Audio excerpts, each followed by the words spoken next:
Welcome, Pam. Welcome, Jimmy. Okay, welcome everybody to day 2 of the Jingle Bell training. So I hope everyone was able to work on their chords last night because it all starts with just knowing those very simple triads that we worked on yesterday.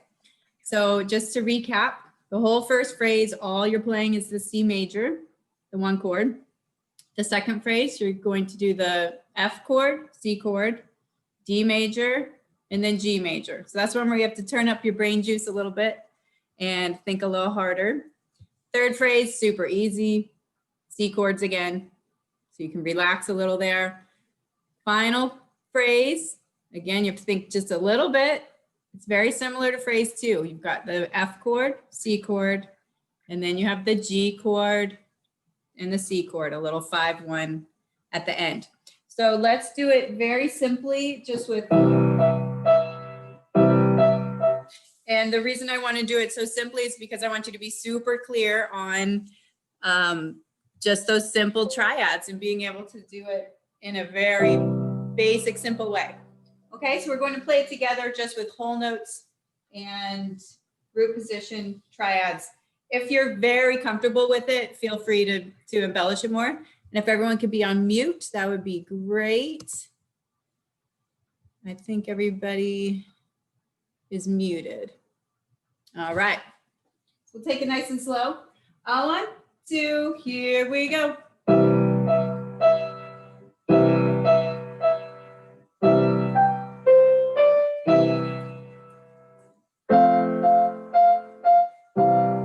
D chord, G,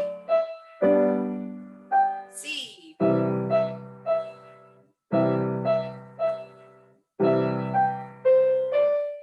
up to F, C, G.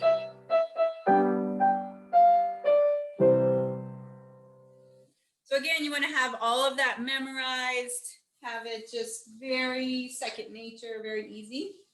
And the next thing we're going to do, it's similar to yesterday where we had the root note and then the third and the fifth. But instead of doing the half notes,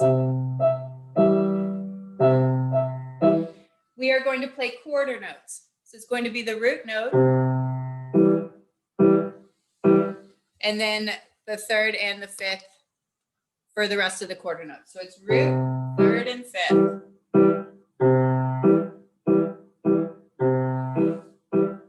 Etc. So F, D, G. Any questions before we try that? So it's just quarter notes, like the root note, third and fifth together for the other 3 quarter notes. 1, 2, here we go.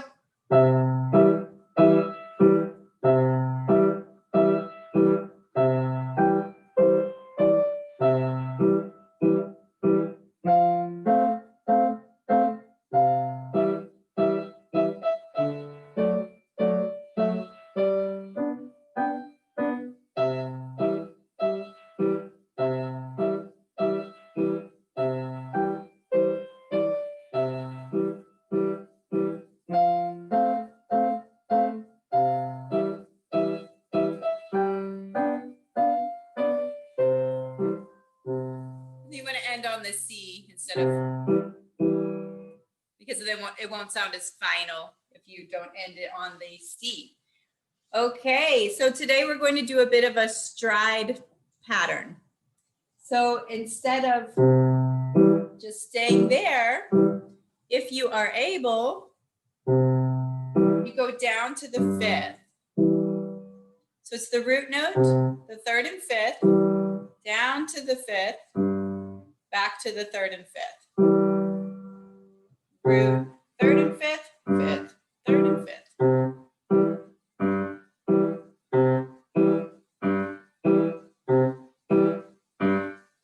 then root, third and fifth. The fifth of F is C. Back to the C chord. Then E.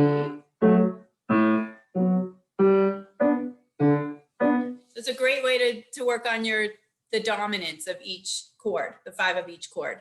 Any questions before we try that together? Okay, so it's quarter notes every single bar, root, 3rd and 5th down to the 5th. And if it's too hard to do right on the spot, just do the one that we just did. So there's no harm in that. I'm just giving you all sorts of different options and you take whatever works for you. You might need to practice some of it later. And I like to put the right hand higher. So I'm not at middle C. I'm doing it 1 octave higher so that my hands don't get in each other's way. All right, so let's try it putting the 5th lower for more of a stride pattern. 1, 2, here we go.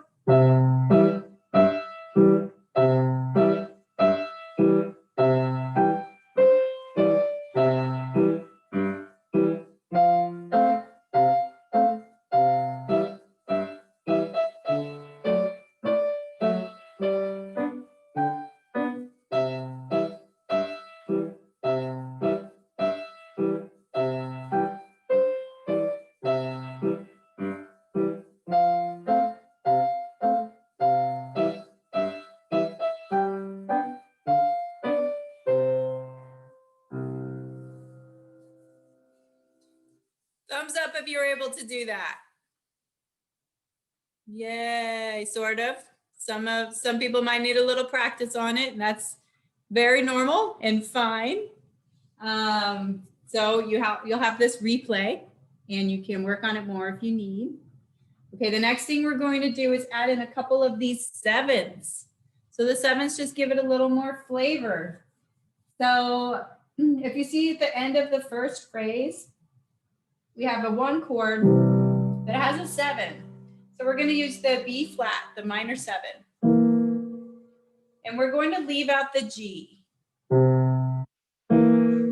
So it's the E and the B flat. And it's comfy to use 3 on E and 1 on B flat. And just know that the 7ths are always optional. So if it feels too confusing, just think of it as a normal C chord. But if you want a little challenge, you're going to go up to the E and B flat at the end of that first phrase. So it'd be like, or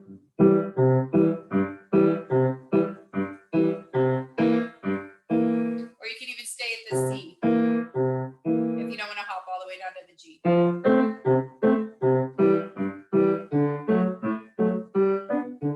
So you can practice just your left hand.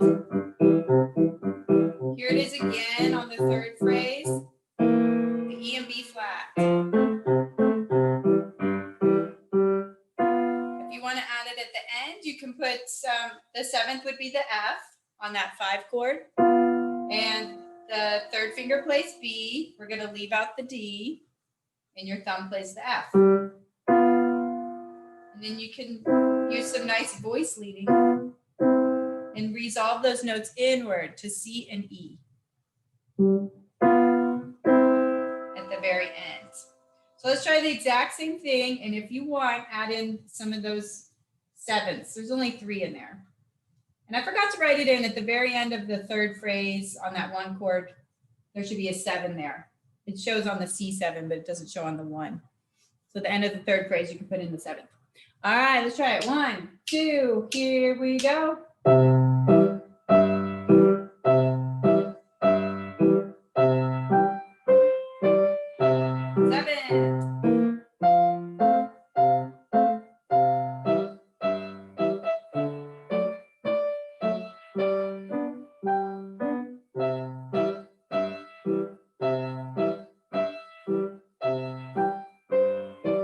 Here's a 7.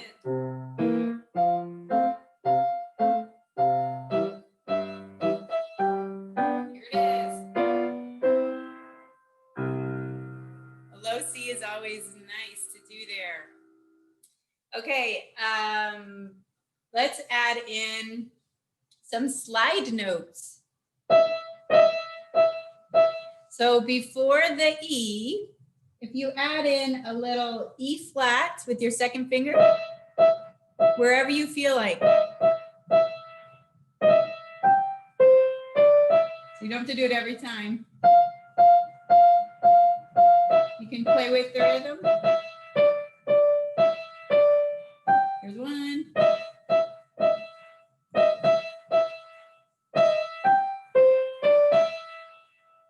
So I'm only doing it on the E.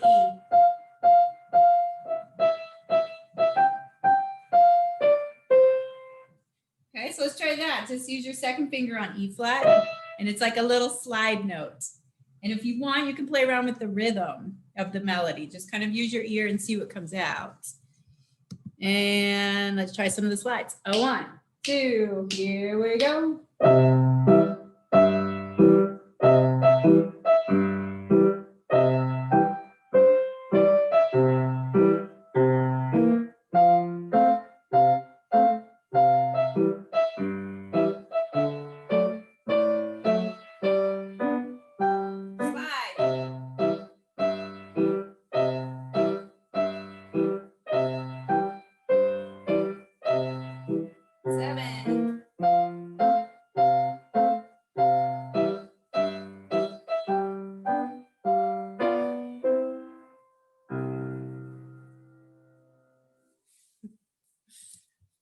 Right, everyone keeping up? If you can't keep up, just do your replay and practice it. Thumbs up if you're able to do all of this. Yeah, Patricia's getting it. Suria's kind of getting it. Allison, maybe. Sharon's got it. Awesome. Okay, so tomorrow, super exciting. We have Bradley Sowash, and he is a world-renowned jazz pianist and jazz piano teacher. And he works a lot with classical musicians on how to learn basic jazz. And he has created a really fun video on a jazz, a way to interpret Jingle Bells in an easy jazz way. So it's very exciting. And he is one of the presenters for Piano Connect, which is the 3-day virtual retreat that I'm hosting in January. It's going to be very fun. I've assembled a wonderful team of some of the best creative piano teachers in the world. So some of them are in Australia, and it'll be very interactive, kind of like this, where they're going to teach you very fun, creative things to do, and you can try it out at home. So if you're interested, pianoconnect.org is the place to learn more about it. And tomorrow you'll get to have a taste of Bradley's teaching, one of the presenters there. And the last thing we're going to do today is work on a very simple intro and ending. So for the intro, you can simply, for you or your students, put your pedal down and go up high. I'm at the second to highest E, and just play the opening in the right hand with the pedal and a little bit slower.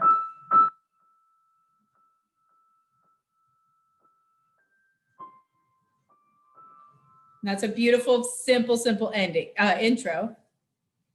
And at the very end, I'm going to teach you a jazz chord that Bradley's going to be working with tomorrow. And this is a nice way to end your piece.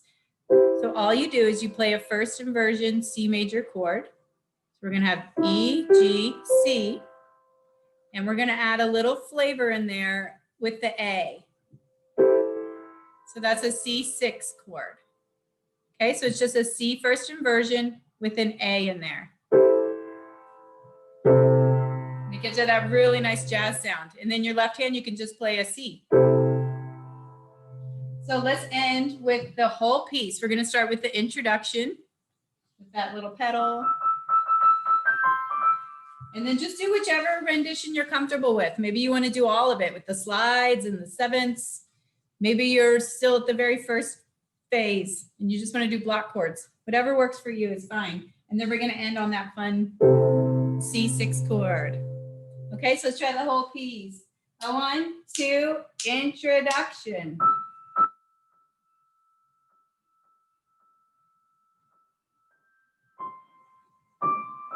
Now you can take your time and you get set up and jazz it up. Have fun with the rhythm. See if you can mix up the rhythm. 1, 2, here we go.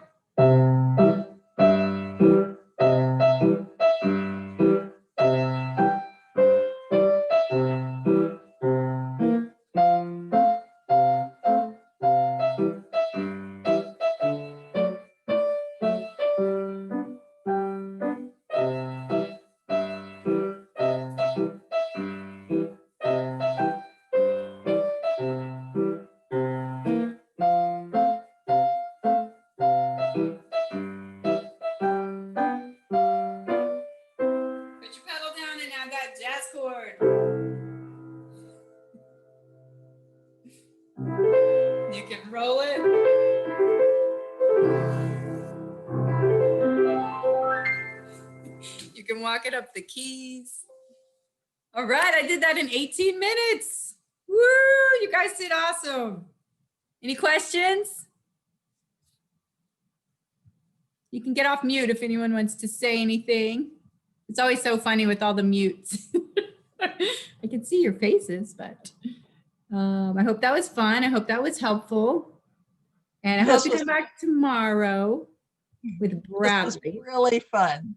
Really fun. Good. Yay, Patricia. I'm so glad you enjoyed it.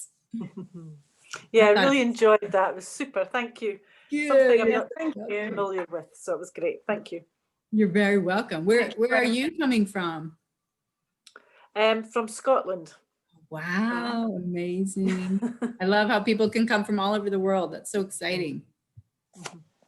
Catherine, you're in Europe, aren't you? Yeah. Who else is in other countries? Catherine, I'm in England. Oh, yeah. Oh, I'm in England too. Oh, wow. Quite a few. Debbie said, fun to watch your teaching style. Thank you so much for coming, Debbie. Got my cat here. Oh, cute. She's taking